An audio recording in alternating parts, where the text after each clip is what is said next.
In today's video, I'm going to teach you how to create a community in Microsoft Teams using the web version. We'll walk through this process slowly and clearly so that by the end, you'll know exactly where to click and what to type, even if you're brand new to Microsoft Teams. First, open your web browser and go to the Microsoft Teams website. In the guide we're following, this is done through the Teams Live page, which is a browser-based version of Microsoft Teams. If you're not already signed in, you may be prompted to log in with your Microsoft account. Take a moment to do that so that you can access all the community features. Once the page loads, look for the section labeled Communities.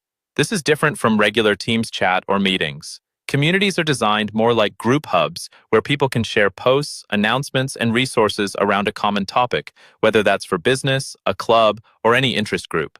When you see the Communities option, click on it. This will take you into the part of Teams that focuses on those group spaces. After you've clicked on Communities, you'll see an area where you can browse existing communities or create a new one. In the guide, this is shown as a highlighted area on the screen.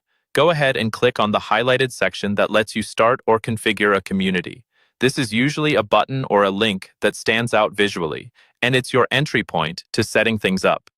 Next, you'll be asked to type in some information. In the instructions, this is referred to as typing in a highlight. What this really means is that you should enter the key details for your new community, such as its name or a short description. Think of this as the label that will help people quickly understand what your community is about. Try to choose something clear and specific so members can recognize it at a glance.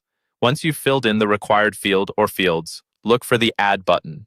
This step confirms what you've entered and actually creates the community. When you see Add, click on it. It may take a moment for Teams to process, but after that, your new community will appear in your Communities list, ready for you to customize further, invite members, and start posting. And that's it. You've gone from opening Microsoft Teams in your browser to adding a new community using just a few simple clicks and a bit of text.